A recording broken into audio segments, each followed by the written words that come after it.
Hello friends, trading बाकी business बिजनेसों बिजनेसों से।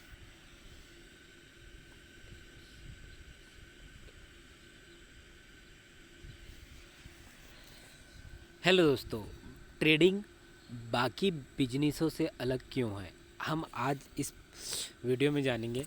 क्योंकि आज पहली बात तो ये चीज़ है कि दुनिया में बहुत सारे बिजनेसेस है और ट्रेडिंग भी एक बिजनेस है। एज अ बिजनेस पर्पज़ से देखोगे तो वो जुआ नहीं है, वो एक बिजनेस है। और इंडिया में काफ़ी वर्षों से उसको लागू है, इलीगल नहीं है, लीगल है। तो उसको कई लोग एज अ गैम्बलिंग जैसा खेलते हैं मार्केट में, शेयर मार्केट पे। या दूसरा तरीका, अब कई लोग as a business purpose calculation के तरीके से बिजनेस करते हैं। और ट्रेडिंग एज अ ट्रेडिंग का मतलब होता है व्यापार।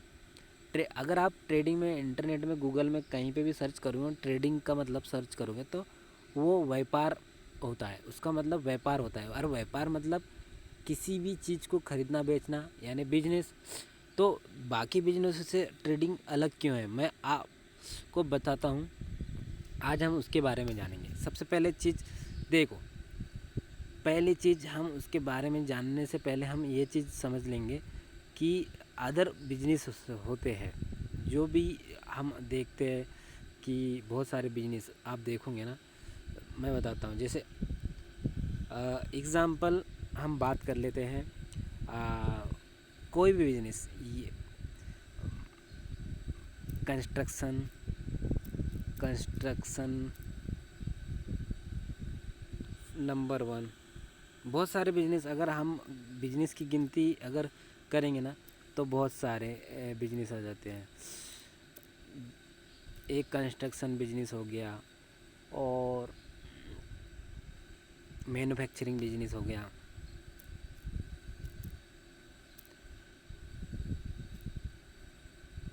मैन्युफैक्चरिंग हो गया, और थर्ड हो गया अपना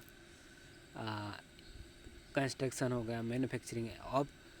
अब इसमें ये एक सेल्स बिजनेस हो गया। ये तीन ही चीज़ सबसे ज़्यादा होते हैं मार्केट में। देखो, पहले तो कंस्ट्रक्शन होता है। सब कोई भी चीज़ में पहले कंस्ट्रक्शन होता है, उसकी मैन्युफैक्चरिंग प्लांट होती है। फिर उस जो भी प्रोडक्ट बनाया गया है उसको सेलिंग करते हैं। और अब ये चीज़ फिज़िकल भी हो सकती है और डिजिटली भी हो सकती है। फिज़िकल एंड डिजिटल भी हो सकती है, यानी डिजिटल भी हो सकती है। ये लो, ये फिज़िकल और डिजिटल भी हो सकती है। तो कंस्ट्रक्शन, मैन्युफैक्चरिंग, सेल्स और फिज़िकल और डिजिटल। फिज़िकल मतलब आपने कोई कुछ भी बनाया, साबुन वाबुन, शैम्पू वैम्पू जो भी बनाया, उसको मार्केट में ले जाके बेचना पड़ेगा। दूसरा डिजिटल ये है कि आप कोई ऐड चला रहे, आप एडवर्टाइजिंग करते हैं, तो वो एक अलग तरीका हो गया। मतलब उससे भी बिजनेस होती है, क्योंकि सेल्स बढ़ जाता है इसमें। तो अब हम बात करेंगे ट्रेडिंग। ट्रेडिंग में तो पूरा खेल ही चेंज हो जाता है। ट्रेडिंग में खेल कैसा चेंज हो जाता है मैं बताता हूँ। आपको ना तो कोई प्रोडक्ट बनानी पड़ेगी। ट्रेडिंग में खेल चेंज हो जाता है, चेंज हो जाता है। ट्रेडिंग में कैसे खेल चेंज हो जाता है, क्योंकि ये डिफरेंट, सबसे बेस्ट और अलग क्यों है बाकी बिजनेस से, उसका मतलब जानेंगे। क्योंकि ये, अगर आप इन इन इन कैटेगरी में आएंगे तो आपको कोई प्रोडक्ट निकालना पड़ेगा। मान लीजिए एक मान लीजिए आपका एक प्रोडक्ट है। अब कौन सा प्रोडक्ट है, हम उसको ये चीज़ नहीं लेंगे, लेकिन एक मान लीजिए आप एक मान लो आपने एक प्रोडक्ट लिया इनमें से। तो इनमें से अगर प्रोडक्ट लिया तो यहाँ पे एक, ये मान लो आपका एक प्रोडक्ट है, ठीक है।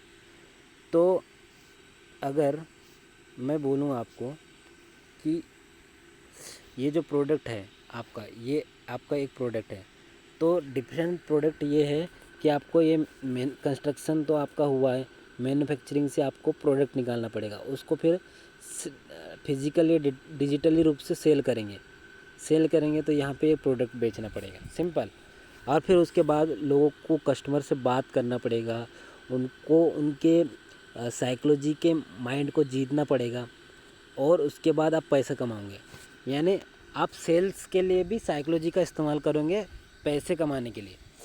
और लेकिन ट्रेडिंग में भी साइकोलॉजी का इस्तेमाल होता है, ऐसा नहीं है कि यहाँ पे ट्रेडिंग में आप साइकोलॉजी का इस्तेमाल करके पैसे नहीं कमाओगे, क्योंकि सबसे मेन चीज़ तो यहाँ पे यही चीज़ है, साइकोलॉजी का ही पैसा मिलता है यहाँ पे, साइकोलॉजी का। और आप ट्रेडिंग डिफरेंट क्यों है? ट्रेडिंग देखो, इसमें आपका जो लेन देन होता है वो पूरा कैश में होता है। आप मेन चीज़ क्या है, कोई भी प्रोडक्ट अगर मार्केट में आया, उसकी डिमांड बढ़ जाएगी तो उसकी जो हाई रेवेन्यू, उसकी प्राइस जो भी है वो बढ़ जाएगा, हाई वैल्यूएशन वाली हो जाएगी कंपनी। लेकिन अगर इसमें देखो, इसमें एक दो लेवल होते हैं मार्केट में, एक रेजिस्टेंस होता है, एक सपोर्ट होता है। एग्जांपल, अगर मार्केट में किसी भी तरीके से देखो प्राइस हाई हो गई, ये प्राइस हाई होगी तो वो क्या होगा, कोई खरीदारी नहीं रहेगा, मतलब डिमांड ही नहीं रहेगी, तो कोई उसको मतलब खरीदेगा भी नहीं।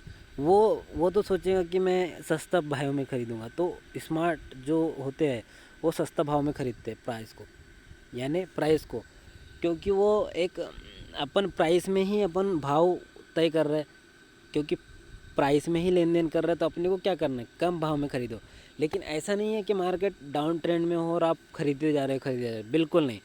जब तक प्राइस डिमांड जोन में नहीं आता और वहाँ से कोई सपोर्ट रिएक्ट नहीं करता, सपोर्ट रिएक्ट करने के बाद कंसोलिडेशन करके यहाँ पे एक्यूमुलेशन होता है, उसके बाद मार्केट ऊपर जाता है। ये चीज़ देखना ज़रूर। तो सप्लाई तक ज़रूर जाता है। अगर मान लो यहाँ पे छोटे छोटे सप्लाई बने होंगे तो उस लेवल तक जाते, तभी ये जो टेलीग्राम में देख रहे होंगे ना, वो छोटे छोटे स्विंग हाई, ये इनको टारगेट देते 1 2 3 करके। तो ये सप्लाई और डिमांड ऐसी चीज़ें आप देख सकते हो। तो ये ऐसी बात है, अगर आप इसको अच्छे से अगर समझा जाए ना तो बहुत कुछ कर सकते हैं ट्रेडिंग में। लेकिन ट्रेडिंग में सबसे पहले चीज़ तो आपको ये चीज़ समझनी होगी कि आप ट्रेडिंग कर रहे हैं तो वो आप गैम्बलिंग नहीं कर रहे, आप बिजनेस कर रहे हैं। भाव को समझना ज़रूरी है। भाव भगवान से सुना होगा आपने, भाव ही आपको सब कुछ कर सकता है। इंडिकेटर तो लैगिंग होते हैं, RSI नीचे आ जाओ 30 में, फिर बाय कर लो 80 में बेचो, ये चीज़ तो बेकार है, गलत है, ऐसा बिल्कुल भी है। टेक्निकल एनालिसिस आपको बता देता है कि प्राइस कहाँ जाएगी कहाँ नहीं, और वो टेक्निकल एनालिसिस आपको सीखना होगा। कोर्स खरीद लो। मेरे पास, मैंने तो अभी कोई कोर्स बनाया नहीं हूँ, इन फ्यूचर में बनाने का अगर विचार होगा तो मैं बनाऊँगा। लेकिन ट्रेडिंग सीखो, कहीं से भी टेक्निकल सीखो, टेक्निकल एनालिसिस सीखो, प्राइस एक्शन सीखो, सपोर्ट एंड रेजिस्टेंस सीखो, आप अच्छा पैसा कमा सकते हो। ठीक है, तो वीडियो काफ़ी लंबा हो गया, धन्यवाद।